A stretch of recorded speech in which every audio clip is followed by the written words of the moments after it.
Fred, te agradecer pela tua presença, disponibilidade, atenção com o assunto. Para a gente é uma honra estar estreando o blog Papo de Primeira, aqui na Folha de Pernambuco, te recebendo aqui para a gente conversar sobre a educação e a primeira infância do Recife. É uma bela estreia, um belo pontapé inicial. Não, Rogério, eu que agradeço. Fiquei até muito honrado quando você me falou sobre o blog, né? Eu fiquei super contente, né, pelo lançamento do blog, fiquei pela importância da temática e saber que você está à frente do blog, um cara que nos últimos anos tem dedicado aí sua vida aí ao trabalho focado aí na primeira infância. Mas para além disso, né, realmente a importância do tema mesmo, da gente ter um espaço para poder discutir uma temática tão importante e que por uma coincidência positiva, hoje é com certeza uma das principais prioridades a nossa na educação do Recife. Costumo dizer que a gente fala muito em priorizar, cobra muito isso dos políticos, mas isso precisa estar em outras áreas da sociedade, inclusive como um espaço jornalístico, né? Um espaço de debate técnico, como é o caso do blog. Então, isso também é dar espaço ao assunto, isso também é priorizar o assunto, porque aí mais pessoas ficam sabendo, conhecendo, tendo informações sobre o tema. Mas, Fred, já entrando aqui na nossa pauta, a gente está aí completando, ou já completamos, os 100 dias de gestão. Do ponto de vista de gestão pública, é considerado um tempo-chave para demarcar a chegada de um novo governo, né, para que o novo gestor consiga entender ali aquele ambiente e consiga já imprimir as primeiras ações. Então, como é que está sendo aí esses teus primeiros 100 dias, né, na educação do Recife? Se você já sentiu alguma experiência com a sua larga experiência no governo do Estado, na educação do Estado, que trabalha outras etapas de ensino, né? Pergunto isso porque a pandemia pode ter atrapalhado um pouco aí essa chegada desses primeiros 100 dias, mas já deu para sentir? Esse início, né, realmente esse ano é um ano muito particular, né? Pela minha experiência aí como gestor público, né, e eu estou na gestão pública aí já há mais de 25 anos, já fui secretário de várias outras pastas, né, na área de saúde, na área de desenvolvimento econômico, de planejamento, e estou agora mais recentemente, né, na área de educação. Os últimos 6 anos aí dediquei a minha vida, né, como secretário de Educação do Estado.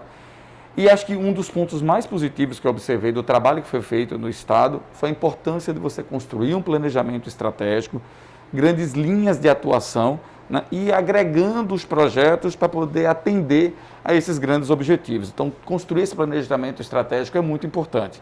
Claro que tem uma série de ações, né, que se tem tomadas no dia a dia. Então, você que também já trabalhou na área de educação sabe que você começa o ano letivo, independente de todos os novos projetos que você quer construir, você tem que cuidar do início do ano letivo, do material escolar, do kit escolar, né, do fardamento, como é que está a questão dos contratos de alimentação escolar. Então, você tem que cuidar de tudo que vai ser necessário para você iniciar o ano letivo. Então, é sempre uma grande prioridade de início de ano, né? Algumas questões que envolvem o dia a dia da educação, que são extremamente relevantes, então você tem que já cuidar no início, mas você começar a estruturar alguns projetos importantes. Então, o primeiro grande desafio é essa estruturação desse grande planejamento, né? O prefeito nos deu o desafio, o prefeito João Campos nos deu o desafio da gente construir tanto um planejamento para 100 dias, como um planejamento para o primeiro ano, como um planejamento para os 4 anos. Então, a gente tem algumas atividades, algumas ações que estavam focadas efetivamente para a gente rodar nesses primeiros 100 dias, né, com um olhar específico para o ano de 2021. Uma outra coisa que está planejada para este ano, e aí, percorrendo tudo isso, um planejamento que vai nortear nosso trabalho ao longo dos próximos 4 anos. Então, a gente já começou a trabalhar nas 3 frentes, né, de planejamento. A primeira delas, claro, é a mais urgente. E, com certeza, uma das primeiras grandes prioridades, né, é a preparação da rede do Recife ou para este ano de 2021. O ano de 2020 foi um ano de muitos desafios para a educação do mundo todo, né? A gente fala muito dos desafios de estar aqui do Recife, do estado de Pernambuco, do Nordeste, mas foi um ano desafiador para a educação do mundo todo, porque ninguém estava preparado, nenhum país do mundo estava preparado para interromper as atividades e entrar 100% de atividades remotas, de atividades não presenciais. Todo mundo teve que se adaptar. O desafio foi a sua menor estrutura para se adaptar a todo esse processo de mudança. O Recife teve alguns avanços importantes de adaptação desse processo, mas a gente sabe que ocorreram muitos prejuízos. Então, é necessário de aprendizagem para os estudantes. Então, é necessário a gente não apenas construir um projeto para que a gente possa avançar em 2021, mas também recuperar todas as aprendizagens que foram perdidas em todas as etapas de ensino, cada uma dentro da sua particularidade. E nós estamos aqui conversando sobre primeira infância, sem dúvida, uma das áreas mais afetadas, né, foi essas etapas de ensino que envolvem a primeira infância, eu diria assim mais fortemente.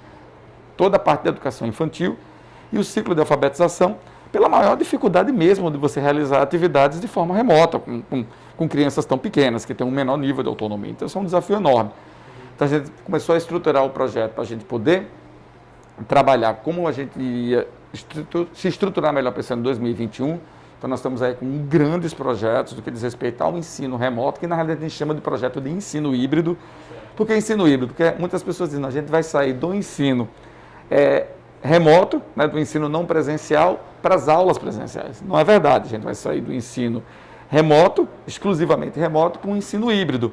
Por quê? Porque os protocolos vão nos obrigar a reduzir a quantidade de estudantes em sala de aula, né, para manter a questão do distanciamento e todas as regras, e a gente vai estar trabalhando sempre num sistema de rodízio, com a quantidade menor de estudantes dentro da escola. Então vai ter sempre uma parte dos estudantes que vai estar em ensino remoto. Qual é o nosso desafio? Fazer essa boa articulação do trabalho que é feito presencialmente com o trabalho que é feito remoto e com as estruturas. Então, além de todo um novo desenho pedagógico que a gente está planejando para esse ano, pensando nas diferentes etapas de ensino, a gente também está adotando, né, toda a área da educação do Recife de uma nova estrutura de ensino remoto. A gente está montando novos estúdios, vamos ampliar fortemente a oferta, né, de atividades, né, e de aulas pela TV, pela internet. A gente está desenhando uma nova plataforma, né, na internet para disponibilizar conteúdos e materiais para reforçar o trabalho que vai ser feito no dia a dia da escola. A gente está com a expectativa, a gente já deve começar ainda agora em abril, mas o nosso planejamento entre abril e maio, a gente deve estar lançando oficialmente a plataforma e já rodando essas novas atividades. Então, a gente tem uma estrutura muito mais ampla, né, para esse trabalho, até porque a gente acha que vai ser um legado importante da pandemia. Acho que a gente vai, mesmo quando a gente puder voltar para o nosso dia a dia tradicional presencial, a gente vai perceber que a gente tem muitas oportunidades na área de educação envolvendo ensino remoto. E a primeira visão que eu trouxe, né, do trabalho que a gente fez no governo do Estado e estamos fazendo agora aqui, é da importância de fazer esse investimento diferenciado. Não é apenas de uma forma emergencial, como no ano passado. É um investimento estruturado, pensando já no curto, mas também no médio e longo prazo. Mas, em paralelo a isso, a gente também tem que preparar a rede como um todo para a retomada das aulas presenciais, né? A gente não teve ainda definição exata de quando como é que vai ser o calendário de retomada do Recife. Semana passada, essa é uma portaria do governo do Estado autorizando, né, as redes municipais a retomarem as atividades presenciais a partir do dia 26 de abril. Isso deve ser desenhado município a município, de acordo com a particularidade do município, uma exigência que deve ser feita em etapas. E é assim que nós estamos planejando. A gente deve, no mais tardar, ao longo dos próximos dias, estar divulgando como vai ser esse processo de retomada aqui no Recife. A gente já está vendo a retomada nas escolas particulares, né? Dia 19, a gente vai ter a retomada completa, né, de todas as etapas de ensino da rede estadual. E a gente deve ter, ao longo aí do final do mês, início de maio, também esse processo, que é um processo extremamente, né, relevante, né? Depois de mais de um ano de interrupção para as atividades, é importante a gente trabalhar tomando todos os cuidados, sabendo que a gente vai ter que trabalhar dentro ainda de um formato diferente, mas a gente vem trabalhando. Então, realmente acabou consumindo muito deste início de ano esse processo. Mas, em paralelo a isso, alguns projetos importantes, né, para a Prefeitura, por exemplo, na área de primeira infância, né?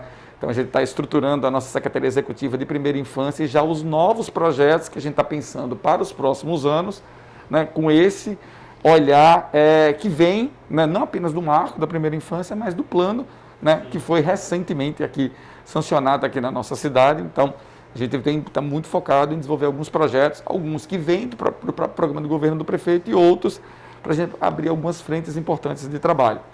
Da mesma forma, né, fortalecimento da infraestrutura da nossa rede, alguns projetos importantes, né? Enfim, então a gente já teve alguns primeiros desafios importantes. Esse ano já inauguramos algumas novas unidades escolares, né, das escolas como creches. A gente vai estar, essa semana temos uma inauguração de mais uma unidade. Já inauguraram quais unidades, Fred? Inaugurou uma unidade histórica, que você conhece bem. A gente inaugurou a escola do Córrego do Sim, que era bem pequenininha. Que virou uma mega unidade. Né? A gente já concluiu também a Escola Municipal Zé Lourenço, máxima, lá no Alto Bela Vista, lá no Ibura, né, que a gente também deve, aí nos próximos dias, estar fazendo a inauguração oficial dela. Estamos concluindo uma creche do Jordão também, que deve ser inaugurada aí também ao longo dos próximos dias, uma nova creche, e algumas unidades a gente iniciou, uma nova creche no Ibura. Hoje de manhã eu estava visitando a obra, né, recentemente nós começamos, de uma nova creche aqui no bairro de Santo Amaro. Tá? Enfim, temos algumas novidades também de melhoria de infraestrutura, mas já estamos desenhando também essas outras possibilidades de investimento de melhoria de infraestrutura na nossa rede. Então, tem alguns projetos aí importantes, além de outros, né, que tem alguns projetos novos que o prefeito, a gente está trabalhando nele, o prefeito tem o desafio, Parque Digital, que é um projeto importante do prefeito, né, que a gente ficou sob nossa responsabilidade também.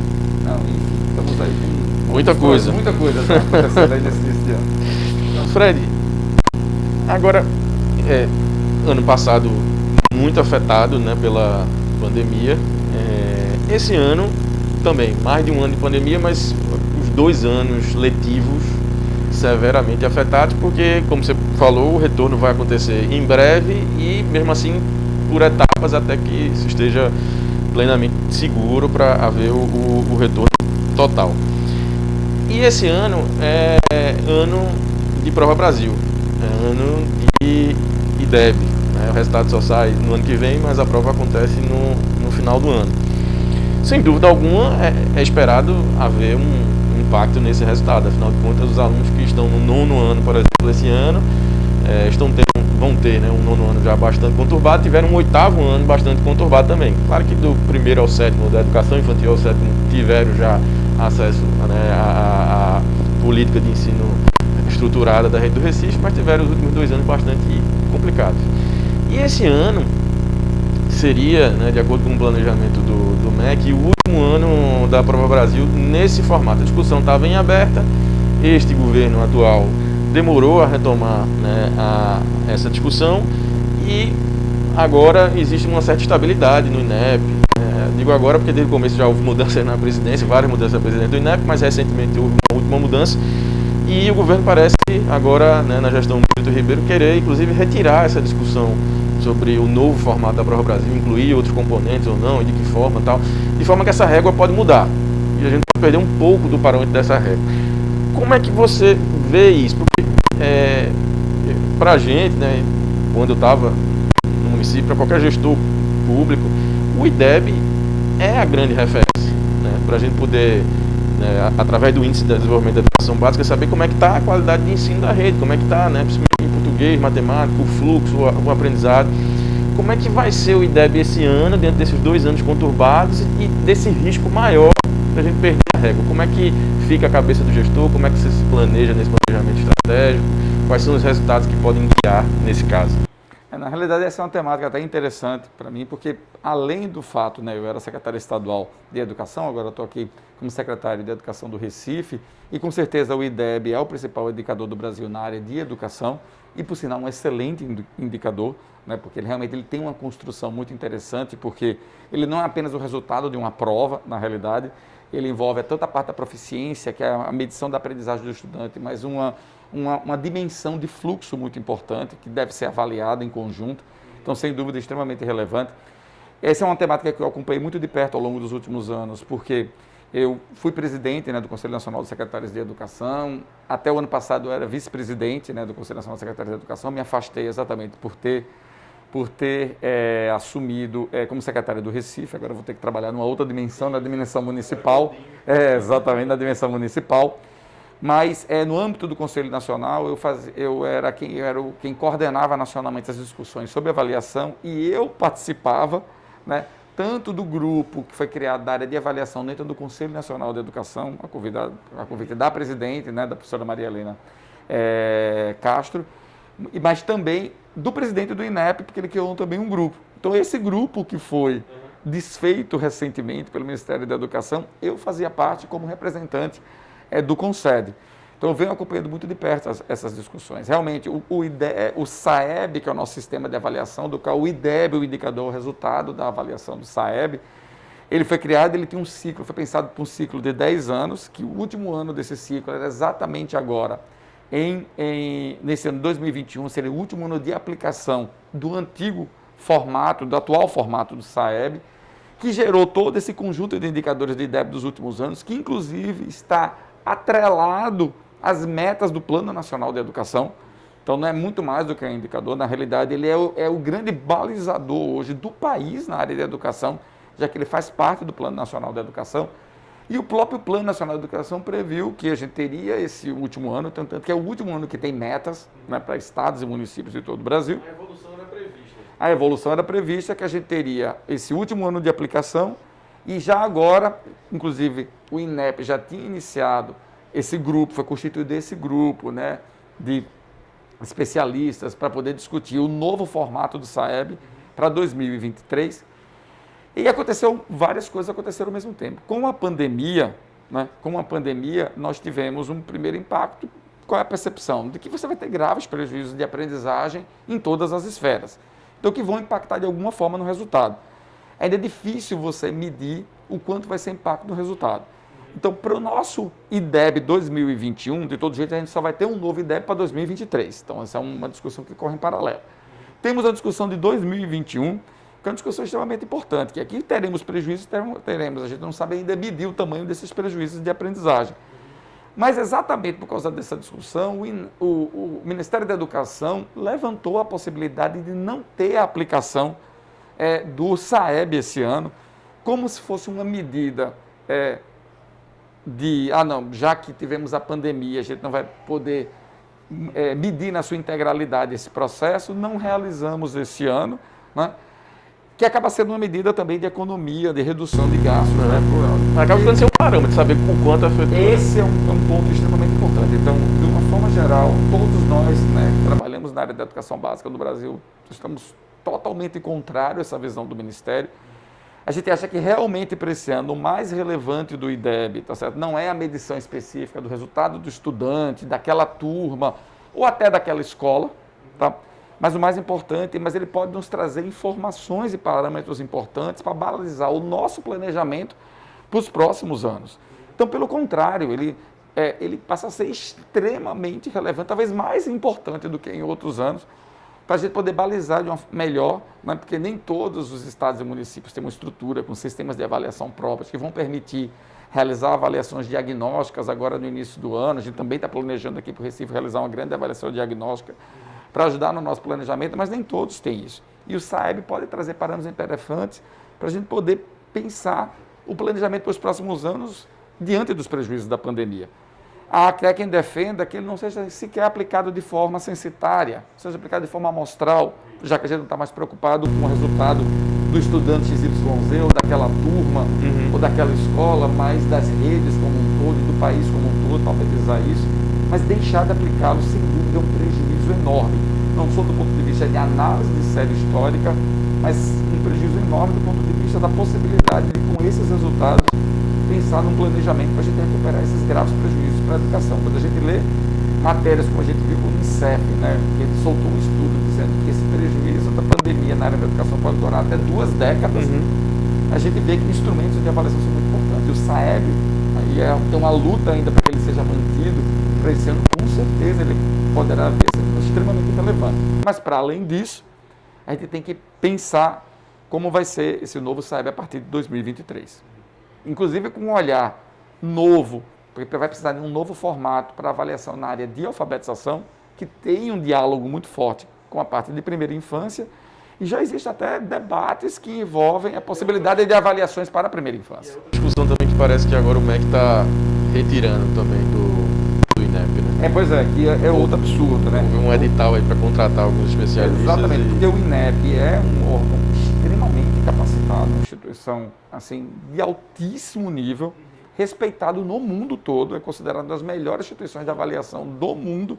Né? Essa experiência do IDEB é referendada no mundo. Nós começamos com a avaliação, talvez antes de ter uma base nacional mais robusta, né? Invertemos um pouco aí talvez o processo, mas sem dúvida alguma é referência nacional. Sem dúvida Foi alguma. Referência para todos os gestores durante esse tempo. Sem dúvida alguma. E se algumas questões específicas merecem já um aprimoramento, tá entendendo? Mas não é por falta de capacidade técnica, é uma questão de você discutir novas diretrizes. Mas você tem que aproveitar aquela capacidade técnica de profissionais de altíssimo nível que tem no INEP, dentro desse novo desenho. Então, uma decisão como essa que a gente viu agora, pensando no novo indicador de alfabetização, que tira do INEP a condução do processo, coloca dentro da Secretaria de Alfabetização. E você vai contratar consultores externos para construir isso, não dialoga com a visão que nós temos e com a grande capacidade que nós temos já instalada no Brasil. Perfeito. Então, Fred, falando um pouco mais sobre pandemia, acaba permeando aí todas as perguntas e respostas, porque está entrelaçado, e você já adiantou um pouco aí sobre o planejamento, sobre o retorno, mas quais são as outras estratégias, assim como, por exemplo, o diagnóstico, que você falou agora, que vocês estão traçando especificamente aqui para Recife, para, como você disse, recuperar, né? Sim. Na realidade, a gente está tendo até que fazer se adaptar novamente, né? Porque quando a gente, no final do 2020, até nos primeiros dias de 2021, a nossa expectativa era diferente. A nossa expectativa nós já sabíamos que tínhamos um 2020 muito difícil, com graves prejuízos de aprendizagem, e a gente estava totalmente focado, né, na retomada das aulas presenciais, na construção de um projeto para avançar nas aprendizagens que eram relativas aos conteúdos de 2021, mas recuperar as aprendizagens de 2020. Tivemos ainda, para esse início de ano, estamos tendo que fazer já um primeiro ajuste, porque quando a gente pensava que a gente já começaria o ano dentro desse processo de recuperação de aprendizagens, né, de avaliação diagnóstica, de um planejamento para ter um olhar de como a gente apoiar os estudantes naquilo que eles não conseguiram alcançar. No ano 2020, a gente começa um ano ainda vivendo um momento difícil da pandemia. Então, os primeiros meses também foram meses que foram bastante prejudicados, né, diante desse processo de pandemia. E só agora a gente vai começar efetivamente, né, dentro desse processo de retomada e ainda assim em etapas, de forma gradativa, das atividades presenciais. Então, a gente já teve que fazer uma primeira adaptação para esse ano decorrente desse início de ano difícil, né, com a pandemia. Mas, para além disso, quais são as grandes linhas que nos preocupam? Primeiro, esse trabalho de avaliação diagnóstica, né? Não só, a gente está planejando aqui no Recife ter 2 camadas de avaliação. A disponibilização de um material para ser utilizado pela escola, para que a escola possa se enxergar, cada professor, né, dentro da sua escola, e cada escola, a partir dessa avaliação, poder construir o seu plano pedagógico para o ano, olhando aí as carências e os desafios de cada escola. E a gente está pensando, quando a gente já tiver com toda a rede tendo retornado, entrar com uma avaliação agora já um pouco mais diagnóstica também, mas já pensando mais em larga escala, para a gente poder ter uma olhada de como o conjunto geral, a rede como um todo, né, se saiu, para a gente pensar em como a gente vai impactar diretamente no planejamento de cada unidade. 2 desafios são importantes para esse início de ano, né, para esse planejamento desse ano. Como eu disse, a gente precisa ter um olhar para verificar o que a gente precisa recuperar de aprendizagens dos anos anteriores, e a melhor forma de fazer isso é a partir dessas avaliações diagnósticas. Então, a gente vai ter que pensar nisso, né? Cada escola vai ter que pensar nisso, porque isso vai variar muito de escola para escola, eventualmente ter grupos de estudantes, e mais ainda entre etapas de ensino, né? Que a gente vai ter que ter um olhar diferenciado. Tá? Mas, para além disso, para esse trabalho especificamente que envolve a retomada, a gente vai ter que fazer este plano. Como é impossível você recuperar uma parte das aprendizagens de 2020 e todo o conteúdo de 2021 não cabe. Isso que eu ia não cabe. Perguntar em seguida. Né? Mesmo cabe. que haja uma educação mais integral, reforço no contraturno, coisa do tipo, como é que vai se recuperar? Não cabe. E tem um detalhe que a gente vai ter que pensar, de que a gente não vai estar em 100% presencial, ainda vai estar ainda com remoto, que traz alguns desafios específicos. Na realidade, foi feito um trabalho a nível nacional, que envolveu o DIME, envolveu o CONSED e tudo mais, né, que foi a criação dos chamados mapas de foco. Que são isso, tá certo? Foi um trabalho que foi feito conjunto por um conjunto de instituições coordenado pelo Instituto Reúna de São Paulo, que é você olhar em todas as habilidades previstas na BNCC, na Base Nacional Comum Curricular, quais são aquelas habilidades que não podem deixar, em hipótese alguma, de ser aprendidas. Todas são importantes, mas algumas são estratégicas, pensando no percurso escolar. O que eu quero dizer, a gente tem algumas habilidades que o estudante não pode deixar de aprender, senão ele não vai poder continuar avançando e vai deixar uma lacuna que não vai poder ser suprida no futuro. Então foi feito esse desenho. Então a gente vai trabalhar muito dando foco nessas habilidades, para que a gente possa verificar daquilo que a gente não aprendeu de 2020, o que a gente deve focar, que não pode deixar de ser aprendido. Além de 2021. Pois é, e a gente vai ter que fazer isso ao longo de 2021 em relação aos aprendizagens de 2020 e do próprio ano de 2021, mas isso provavelmente não vai conseguir ser vencido só em 2021. Então, talvez isso ainda tenha que ter uma sequência de trabalho em 2022 que sai em 2023. Isso mexe também nas políticas de aprovação, retenção, vocês já chegaram a discutir sobre isso. No ano passado, os alunos foram todos, seguiram, né? Foram aprovados para o ano seguinte. Vocês já discutiram sobre isso em relação a esse ano? Não, sem dúvida alguma, né? A gente estava muito preocupado porque essa oferta incerta e ainda muito nova do ensino remoto, a despeito, né, das vulnerabilidades, das diversas dificuldades das famílias, né, dos jovens, de garantir esse acesso a esses conteúdos, esses materiais, e a gente entendendo também que também do ponto de vista psicológico e emotivo, estavam todos muito impactados. Então, realmente, você fazer uma cobrança mais específica. Então, de uma forma geral, as redes optaram por um processo de progressão, né, para este ano. A avaliação que tem que ser feita ao longo de 2021 já é um pouco diferente. A gente já entra com um trabalho mais consistente, mais estruturado, e aí todo o trabalho, óbvio, a gente não vai poder tratar como um ano normal, né? Mas a gente vai ter que verificar qual é o nível de aprendizagem do estudante, porque você não pode só seguir progredindo ele, né?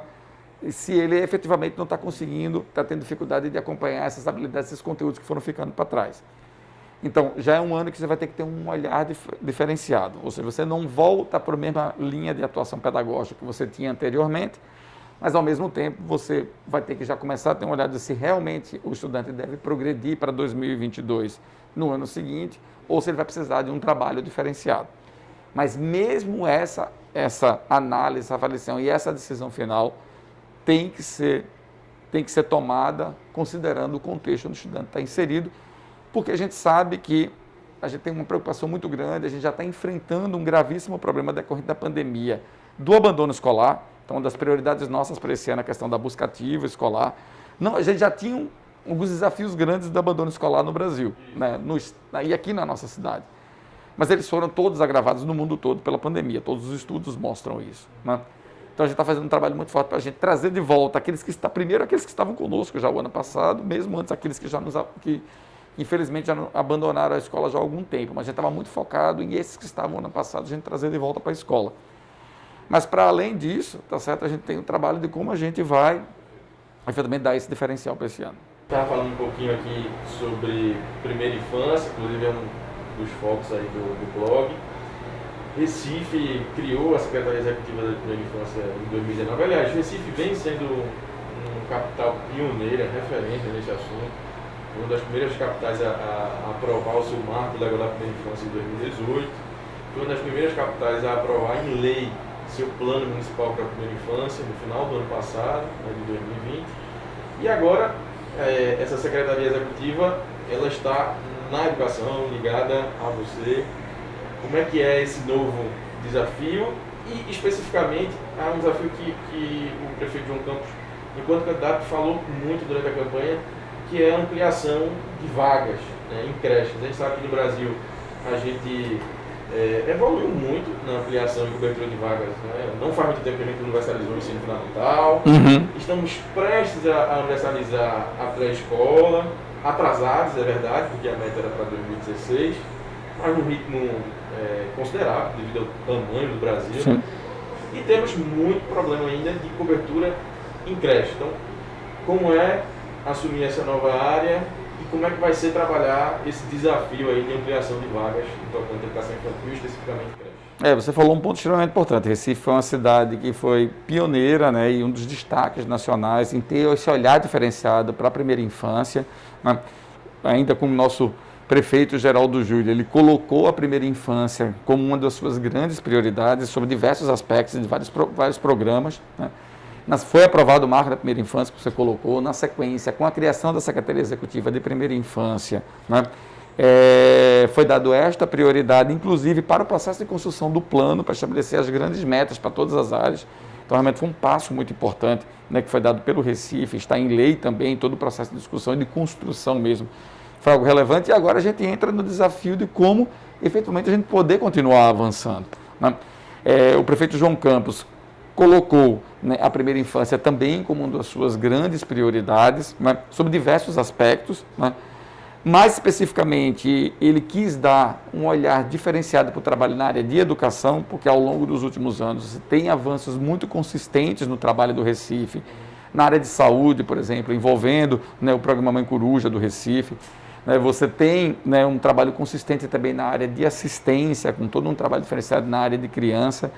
Tivemos sim também avanços na área de educação, mas precisamos dar passos consistentes, né, para que a gente possa efetivamente criar um espaço diferenciado e um ambiente, um trabalho diferenciado para fortalecimento desta etapa de ensino e do processamento desse olhar para a primeira infância na área da educação. E isso passa por um dos pontos, como você destacou, que é um dos principais pontos do programa de governo do prefeito João Campos, que é a ampliação de vagas de creche, criar esse espaço diferenciado, esse trabalho diferenciado.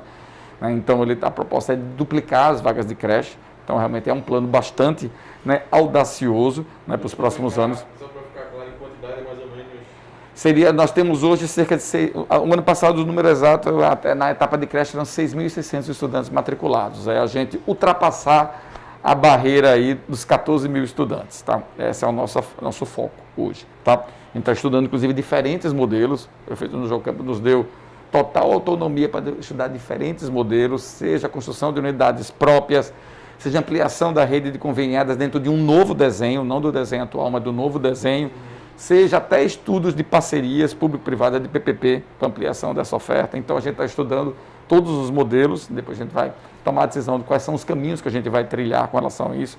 Mas essa meta está sendo levada muito a sério, inclusive eu tenho dedicado esse início de ano também a isso, para poder construir as diretrizes, já que a gente sabe que, mesmo pensando em 4 anos, é muito audacioso essa meta de dobrar unidades. Por exemplo, a gente fez um estudo rápido, se a gente fizesse uma conta rápida, na média do tamanho das nossas novas unidades que estão sendo construídas, significaria construir mais de 40 novas creches. Né? Já pensando em creches já de maior porte.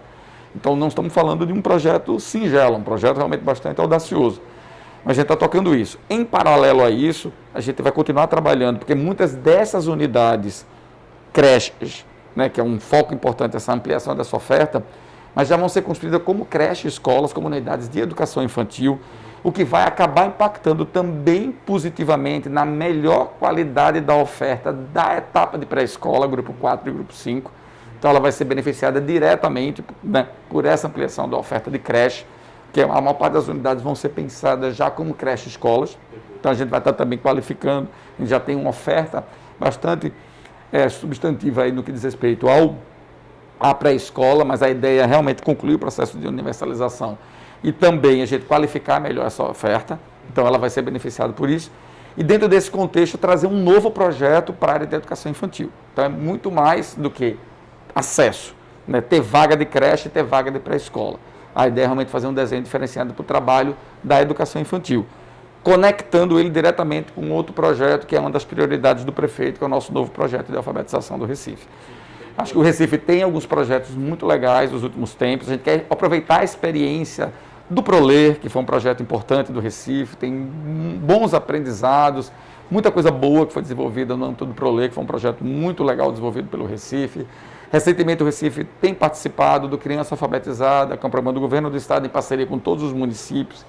Outro programa que vem trazendo alguns aprendizados muito importantes e pode trazer contribuições importantes. Recife faz participando, como todos os municípios, do Criança Alfabetizada, mas a nossa cidade tem desafios muito particulares, né? A gente precisa dar passos mais substantivos, mais relevantes no que diz respeito ao ciclo de alfabetização, que na minha visão não é primeiro, segundo, né? A gente, tradicionalmente, eu comecei a pensar em ciclo de alfabetização com antigamente era primeiro, segundo e terceiro. Agora, primeiro e segundo, na minha cabeça, faz toda a diferença o trabalho que foi feito na pré-escola. Eu diria até mais, essa qualificação do trabalho desenvolvido no dia a dia das creches mesmo, pode fazer muita diferença, seguindo no contexto da pré-escola 4, 5 anos. E aí, esse primeiro ano, que fecha exatamente essa nossa visão de primeira infância, são determinantes para o processo de alfabetização, que depois ele é coroado, né, no segundo ano do ensino fundamental. Então, a gente acha que essa construção dessa nova visão para a educação infantil do Recife, ampliação de vagas de creche, um novo programa de alfabetização, vai construir as bases, né, para que a gente tenha essa nova geração que vai passar por esse processo agora. A gente vai ver ela chegando, concluindo o ensino fundamental daqui a 9, 10 anos, e entrando no ensino médio, eu tenho certeza que a gente vai ter um novo patamar, né, nos resultados, na qualidade da educação do Recife para os próximos anos. É muita vaga, né? Porque, a população, para entender, você tem que conseguir o terreno, fazer a licitação para construir. Como você falou, uma creche, mesmo num novo padrão, num padrão maior, ela tem uma limitação, né, de quantidade de crianças por sala e quantidade de crianças no equipamento como um todo, para ser um equipamento de qualidade. Não, exige estruturas diferenciadas, exige muito mais material e equipamento do que uma escola de ensino fundamental, né? Você tem novos profissionais, além do professor em si, você tem o ADI, né, o Auxiliar de Desenvolvimento Infantil, você vai ter as nossas equipes que trabalham com educação especial, já temos muitos estudantes que são da área da educação especial, muitos estudantes com deficiência também, né, você tem que estar merenda mesmo, alimentação escolar, numa creche, são servidos 5 refeições, né, uma creche de tempo integral, e todas as nossas creches do Recife são de tempo integral, então isso não é um desafio simples não. Muito complexo. Provavelmente é a etapa que tem os custos mais altos, a de creche. Inclusive, né, muitas vezes o custeio é que é a barreira para essa ampliação. Sim. O custeio de alguns anos de unidade custa mais do que o investimento para construir. Sim, e atualmente o atual sistema, né, um dos principais fundos, né, que financia a educação no Brasil é o Fundeb, e o atual sistema de ponderação do Fundeb, né, não foi muito generosa, infelizmente, com a educação infantil, tanto a etapa de creche quanto a etapa de pré-escola. Então, hoje, óbvio que o todo da educação, né, realmente carece de maiores recursos, de maiores investimentos. Né? Provavelmente de todas as etapas dentro do Fundeb, sem dúvida, a educação infantil Mas eu ia chegar justo nesse ponto, Fred. Mas existe uma perspectiva positiva agora com o novo Fundeb permanente e uma ampliação do recurso, né, da participação da União no bolo total, que vai ser gradativa, né? Sim. Não vai aumentar tudo nesse ano, mas ao longo dos próximos anos, e com uma verba carimbada, um percentual, né, carimbado para a educação infantil, justo para aumentar. Na realidade, a gente tem que, essa ampliação da complementação da União do Fundeb, ela tem que ser vista sob alguns olhares, né? Primeiro, os valores que são complementados hoje não vai ter nenhuma perda, né, para os atuais municípios, né, principalmente porque o principal foco dessa ampliação do Fundeb tem muito a ver com estados e municípios, mas os municípios têm um foco diferenciado. Por quê? Porque houve uma mudança no sistema de cálculo. Então, com o novo sistema do VAT, na realidade, com o novo desenho que foi feito, o que vai acontecer é que os municípios de maior porte, como o Recife, não são os grandes beneficiados. Os municípios mais pobres são os maiores beneficiados com essa mudança. Tá? Mas de onde vem algo de positivo para o Recife, por exemplo, e mais especificamente para a educação infantil dos municípios, é dessa verba carimbada nova que vem para a educação infantil. Vai ter uma ampliação gradativa de 0,5 ponto percentual, né, ao longo dos próximos anos, mas sem dúvida então, é um recurso novo. Da ampliação da União, não necessariamente isso vai ampliar o Não é, a relação não é direta não, porque mudou também o sistema, a formatação de cálculo. Na realidade, o sistema da União agora é dividido em 3 partes, né, essa ampliação, a parte da complementação da União. Uma que garante que os valores que já eram recebidos, né, o formato de complementação continua sendo mantido para que ninguém tenha perda. Tem a segunda parte, que é uma parte que na realidade muda o sistema, ela beneficia exatamente os municípios mais carentes. Então, municípios de maior porte, as capitais, por exemplo, elas não vão ter nenhum ganho de uma parcela disso. E tem, por exemplo, uma parcela que é carimbada da educação infantil. Aí sim, uma boa oportunidade da gente poder apoiar, né, o processo, até porque para a ampliação dessa oferta de vagas de creche, né, além de todos os investimentos, nós falamos aqui sobre construção de unidades, falamos daqui sobre a necessidade, né, de todos os custos operacionais de creche, de alimentação escolar, mas sem dúvida a maior custo é o que envolve a contratação dos profissionais. É a conta que fica. Exatamente, aí você tem uma conta aí, tá entendendo? Grande, mas sem dúvida uma muito relevante. Então vai ser necessário também a contratação de profissionais para dar conta dessa ampliação. É um investimento social que tanta gente fala da prioridade, né? Sim, sem dúvida. Fred, então chegando ao fim da nossa conversa e fazendo uma pergunta para fechar, mas não menos importante. A gente falou aí da chegada desses primeiros 100 dias, né, desse comecinho do trabalho, do plano aí para retomar as aulas diante dos impactos da pandemia, mas olhando um pouco mais à frente, você enxergando aí esses 4 anos, ao fechar esses 4 anos de trabalho, qual a marca, qual o legado você acha que pode ficar assim, fechando os 4 anos, olhando para trás e assim, deixamos este legado, assim, como é que você poderia resumir? Na realidade, assim, a gente vai estar sempre muito focado nessas nossas grandes prioridades, né, que foram estabelecidas e nesse trabalho que foi feito, que vai ser feito aí ao longo, especialmente desse ano 2021, desse novo planejamento estratégico. Então, quais são as minhas grandes prioridades? Primeiro, cumprir a meta, né, de duplicar a oferta de vagas de creche, né, na nossa cidade, né, fortalecer esse trabalho da educação infantil, né, que dialoga totalmente com a minha outra prioridade, que tem a ver com a área de primeira infância. Né? Então, a gente qualificar melhor esse trabalho da educação infantil, além de acompanhar, né, todo o trabalho que é feito pelas nossas secretarias, já que o trabalho na primeira infância é um trabalho totalmente interdisciplinar, né, que envolve várias áreas intersetorial. Então, a gente vai estar trabalhando com as nossas parcerias, com a Secretaria de Saúde, com a Secretaria, por exemplo, da área de desenvolvimento social, da área de assistência, da Secretaria da Mulher, enfim, todas as secretarias envolvidas no processo. Só que a gente vai ter a responsabilidade de coordenar esse processo ao longo dos próximos anos. Um novo programa de alfabetização, então a gente quer que ele já esteja em 2024 totalmente estruturado e rodando integralmente em todas as nossas escolas, já trazendo resultados, porque como a gente está falando de um ciclo relativamente curto, a gente já quer trazer ainda resultados para esta até 2024, tá certo? Para essa gestão daí do prefeito João Campos, de você já sentiu os primeiros avanços do processo, né, dos resultados da área de alfabetização, né? E este grande planejamento estratégico vai nos trazer algumas diretrizes importantes para a gente poder avançar na educação do Recife. Um dos pontos principais, que os 2 grandes cases de sucesso do Brasil na área de educação hoje já estão consolidados, né? É o trabalho que foi feito pelo Ceará na área de alfabetização, nos anos iniciais, né, do ensino fundamental, e o trabalho que foi feito em Pernambuco do ensino médio. O que é que esses 2 grandes projetos têm em comum? Né? Governantes que priorizaram a educação, né? Investimentos importantes que foram feitos, um grande planejamento estratégico que foi seguido ao longo dos anos e a continuidade de um trabalho. Porque a educação não tem milagre, você tem um trabalho que tem que ser feito ao longo do tempo e ele tem que ter uma sequência. Só que o que liga, o que faz a conexão dessa sequência como um todo é esse planejamento.